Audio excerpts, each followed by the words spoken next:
horrible chemicals that are in all the things that you buy at the store. This is not an all-inclusive list. There's plenty more. These are the most that you want to avoid. And you can look on the back of your products to see what's in there. And this may be in there, but you may not know it, because if it goes into the fragrance portion of the lotion, the makeup, the hair product, the hand soap, whatever, that's all proprietary information. You can only get that if you call the company and you send them something in writing. It's protected. So any chemicals that are in the fragrance, I mean, you can read the label all you want, and you're never going to know everything's in there unless you get a hold of the company personally. And if it's an active ingredient that's part of their proprietary formula, whether it's fragrance or not, they don't have to share that either. So there's no way of knowing unless you get a hold of them exactly what you're putting on your body. And it seeps, things seep through the skin. I'm going to mispronounce some of these, I'm sure, but the one called Toluene, it causes reproductive harm and dizziness, and it's in a lot of skincare and makeup and hair products. It affects your central nervous system, and it's something they also put in gasoline. And Nice. we're putting it, yes, in our skin. A lot of these things will cause endocrine disruption, and I did not know what that was until Misty got sick with cancer. I'd never heard of endocrine disruption before. And it was supposed to be rare. It used to be rare, but like autism, it's no longer rare. And autism and some of those other issues may come from the parents' use of some of these chemicals. They're linked with some of them. But endocrine disruption can cause a cancer that chemo doesn't really work on, because it goes into your bones, into your bloodstream. It doesn't make like a mass. And it happens far more often to women than it does anybody else. Why? I don't know. Maybe because we use these products more than men. Maybe it's something in our metabolism. But if anything, I'm very aware of that now in a lot of things, because of how she got diagnosed, and 9 months later she was gone. Yeah. And they tried everything, even experimental stuff, but there's just It was a very nothing. fast cancer. It was. In Europe, they're doing some different things, and some people live 5 to 7 years, but some of the things they're doing aren't legal to do here. But if you're dying of something, you would think they'd let you try it anyway. And then formaldehyde, of course, is found in many beauty care products and health products, especially nail polishes. And that's one thing I don't know how to make, is your own nail polish. I've tried to find things. DBT, you'll see that, of course, they don't list it on there, is that's dibutyl phthalate. It's banned in a lot of countries, but not here. It's like our food. Yeah, just like our food. You have a lobby group and you pay so many millions of dollars, the politicians on both sides of the aisle, they're going to say, oh, it's safe. It's what's supposed to have the highest danger levels of organ problems and endocrine disruptions. So you want to avoid stuff with DBT in it if you can actually find out if it's in it. Acrylates and copolymers. And that puts, using a lot of hair products, it makes kind of like a film in there to give it hold. So it's in a lot of hairsprays. And it's been linked possible carcinogens. The quartz, the quatarium-70, that's also another bad one for endocrine disruption, cancer, and developmental and reproductive issues. So if you're still childbearing age and think you may be having another one, or don't think you are, but you're still childbearing age anyway, that's one you want to avoid for sure. I don't know how to pronounce this one at all. The dimethicone, I have no idea. It's found in a lot of makeups, and then if you straighten your hair, a lot of hair straighteners have it in there. And if you buy anything to protect the coloring in your hair, it's been restricted in other countries, but not here, and it is also a carcinogen. The hydroxyl polys, I don't even know how to pronounce that one. It's a wheat protein, that's easier to say. It's not necessarily like a carcinogen, but if you are trying to avoid glutens, this puts glutens into your skin and into your bloodstream. So if I think of Ashley when I look at a lot of these and some of the different issues you've had, and you tried to adjust around what you ate, but some of it might not be what you eat, might be what you're washing in or on or anything else. So let's make first, this one's going to be the easiest one. This is an all-natural hair conditioner for any hair type. My hair's dry, it works on mine. My mother, I made this for her, and her hair's oily, and it works on her. So it's a good multi-purpose. And did everybody bring some jars? I have. Yep. Okay, cool. So we're going to need to get out measuring stuff. We're not going to use distilled water because we have well water, so it's just as clean as distilled. And everybody will get this whole recipe thing emailed to them. I'm sorry that the printer did not cooperate. What'd you put in there, Sky? 10 cups of water and 10 tablespoons of apple cider vinegar.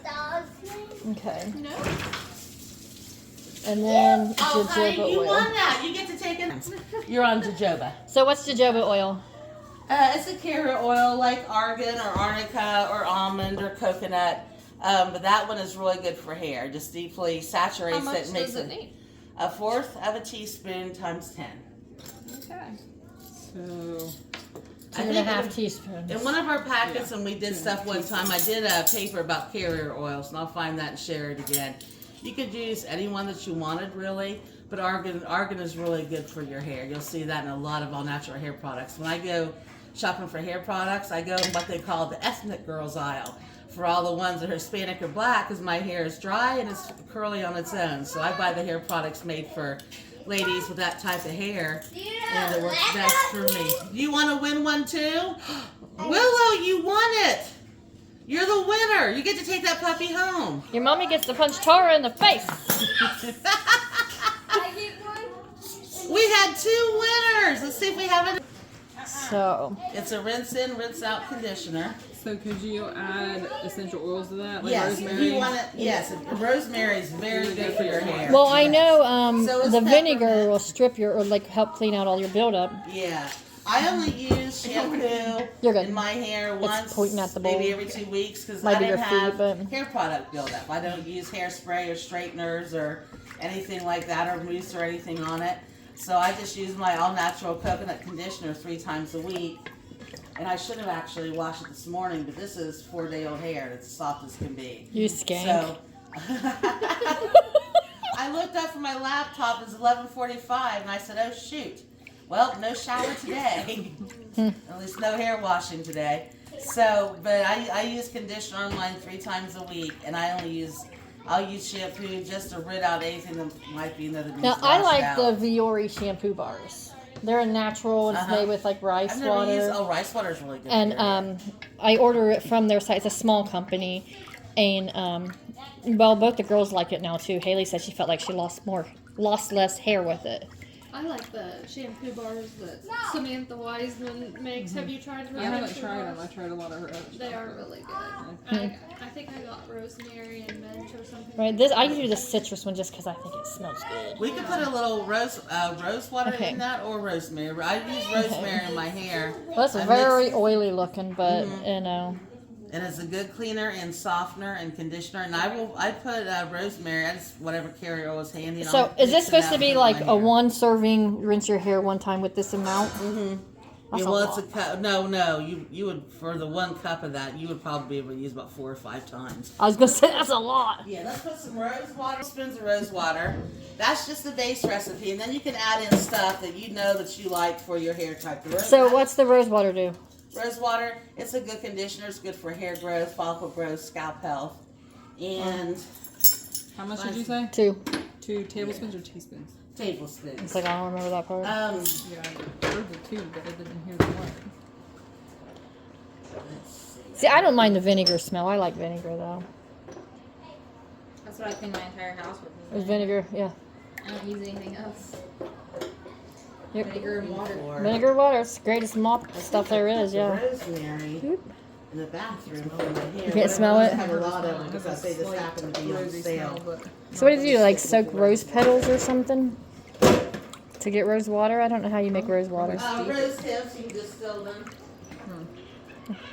Not rose petals. Okay. There's some rosemary. I Well, bought citrusy from smells I bought those pill capsule makers for boot camp because they're very hard to find now. You can find the capsule. Okay, what's that? Rosemary essential oil, just for some extra scalp health and hair growth, And for hair stink. thinning and stink. I don't like rosemary. I had Well, one yeah. bad experience and it scarred me forever. Oh, I should have waited until we took your jar out. I'm sorry, I didn't thought about that. Oh, I don't care none. That's, They're floaty. for somebody who doesn't like the smell of tomato plants, I should have expected that. You shoulda. I need all the things. So, I didn't plant this year. I'm so this is sad. the first time I've ever overwintered rosemary, and Okay, Elizabeth, you're on water. 1/4 of a cup times 10. And then Leela, what do you measure? All right, we'll give you something else that's not so pricey. Sarah, you're on Castile soap. Woohoo! A fourth of a cup times 10. Leela, you are on half a Castile. teaspoon of jojoba oil. Where did jojoba go? I think it's over here. Okay. Half a teaspoon of jojoba That's it for the whole times doohickey? 10. So this is a shampoo. This is a shampoo. Is it get thicker than the water? No, that's why I suggest you put it in one of those foamy soap dispensers if you want sudsy kind of shampoo. Oh, okay. Well, my shampoo bar don't get real sudsy, so. And one really good thing to rinse your hair in if you're trying to get out goop or residue, a warm can of beer. It's not natural, but it works. It's really Okay. good for your hair. All right, a half a teaspoon. Yes, you are on. Wait a So minute. That'd be 5. How much Castile soap? Castile soap, a fourth of a cup times 10, a half a teaspoon times Okay. 10. Jay A and fourth of a cup Elizabeth, times you can 10. choose our essential oils. I have some out here that are good for hair. We have the peppermint and the tea tree and rosemary. So these are some, but you can do some for scent Oh, or it's a little bubbly. for the benefits. Yeah, it will be a little bit more so. Castile soap, you What do you can. think? So we have tea tree, rosemary. You are a I fourth like of the a tea cup tree. times 10. So you're at 8. Yep. Tea tree is good for all kinds of things. Mm-hmm.